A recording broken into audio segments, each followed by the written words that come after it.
And he comes from the very shadowy world, the very shady world of high frequency trading and kind of the shadow banking system and the market making that's done kind of in the gray regulatory zone. And there's a lot of these firms that exist on the periphery. There's a lot of debate whether they're actually engaged in lawful activities or not. But that's where he came from. So he came out of Jane Capital. He started Alameda Research, which is another one of these market making, high frequency trading, arbitrage, chop shops that are very fringe in terms of whether they're legal or not legal. They exist kind of on the periphery. And he was engaged in a lot of skullduggery over there at Alameda. Then they decided to start their own exchange, FTX. And they lobbied very hard in the Bahamas, where they felt that they would get very little regulatory oversight. They went ahead and they bought 10% of IEX, which is another one of these shady peripheral exchanges, to give themselves regulatory legitimacy. You have to enforce the regulations. The SEC doesn't enforce the regulations. Now, one of the interesting things that have come out of all this is that you've got folks like the Ethereum Foundation and lobbying groups like Andreessen Horowitz and FTX really working the regulators in Washington. Their goal was to move all regulatory oversight from the SEC to the CFTC, where they felt that they had a more captured regulator. And that was the big goal of all of their regulatory malfeasance or bribery, or however you want to position that and talk about it. But that's been going on for a number of years. And to that end, the Silicon Valley scam coin fraudsters like Andreessen Horowitz with Solana, which is a scam, they're trying to move all oversight away from the SEC to the CFTC. So the regulators are clearly implicated. I would say it's part and parcel of a bigger picture where the U.S. economy is basically a kleptocracy at this point of scammy bankers, scammy politicians, the scammy media outlets, all colluding to defraud people. Right. And the results are quite ugly. And I don't think anyone really expects anything else from them. I want to talk about the outlook. You know, this is obviously part of our outlook series. Max, you're kicking it off for us here. And the damage, and I know that they should be held in two different lanes, but you know, you can't argue the fact that Bitcoin has been thrown into the FTX disaster. People are lumping it in all into one conversation. Let's talk about the damage done to Bitcoin. No damage. No damage. No, the network has never been healthier. The network has never been stronger. Bitcoin, first and foremost, is a network. Network stability over price stability. And Bitcoin was something that was discovered in 2008. It was dropped onto the web in 2009. It has extremely interesting properties. One of those properties is that when prices are down, it attracts a lot of critics and it attracts a lot of attacks, which could then fuel the conviction of the people who are actually investing in the network. Investments in the Bitcoin network have never been higher. That means the security has never been higher, and price will take care of itself. Right, well, I don't know anyone who's worried about it. The Bitcoin maximalists have been telling you that all these other coins are scams for years. So if you lost money with the scammers, shame on you, because you got greedy.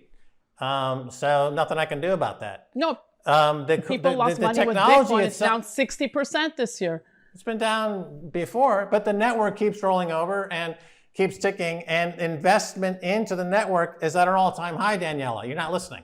Investment in the network is at an all-time high. Okay, don't look at the price. The price will take care of itself. Anyone who's held Bitcoin for 4 years is in the black. At the end of the day, people want to see numbers, and they're saying, when will this be reflected in the price? Because they're just looking at these forecasts now, saying, these ambassadors have come out. These ambassadors have come out with these huge forecasts, and they just keep moving the goalpost, just like Draper. He's been calling for whatever, 220,000, 250,000. Now he's moving the goalpost a few months down the line. Look at the network.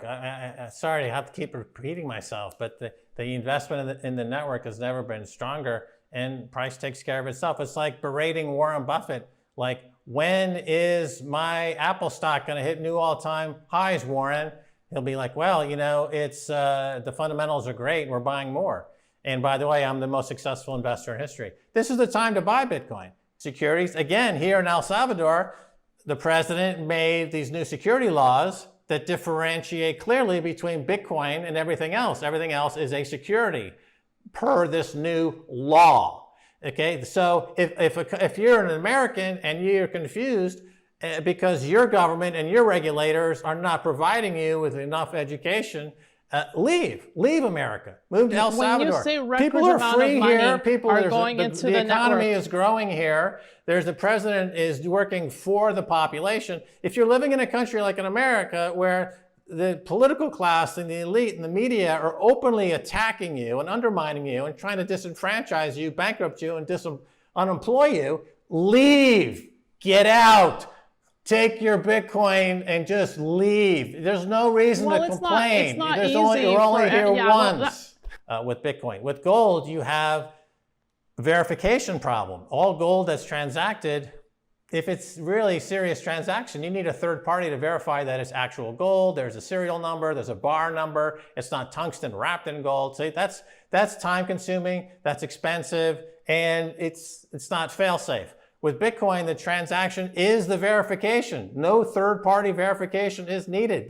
The transaction is the verification. It's all transparent on the ledger and for anyone to see. So again, that's vastly superior to gold. It's more divisible than gold, down to 100 million places. It's just go right down the list. It's superior to gold in every way. So that's the fact, Jack. I bring this up. And we're gonna fact check that history because I disagree with you on how the confiscation went down. But I bring this up, and I know I brought it up in the past interview, but those were your roots, were gold and silver. I mean, you love silver so much. There was a Max Silver coin, crash banksters, buy silver. What happened in your investment philosophy that you were like, yeah, you know what, I'm out of silver? The absolute best design to put on a cart to move stuff around the wheel.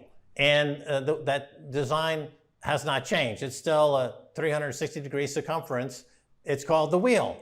And it is what we still live with today. Bitcoin, similarly, it's finally, after a million years of trying to look for perfect money, we as humans found it in 2009. It's called Bitcoin.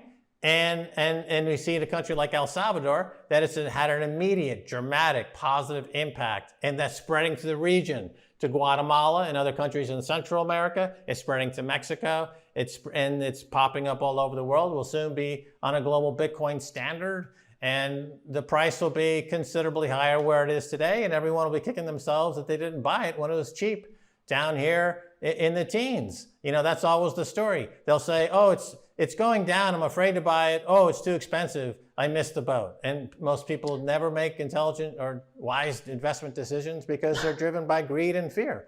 Instead of just doing the homework, do the work, do the research, understand what it is that we're talking about. The more work you do, the higher your conviction is. I've never met a single person who spent more than, let's say, 2 or 3 hours studying Bitcoin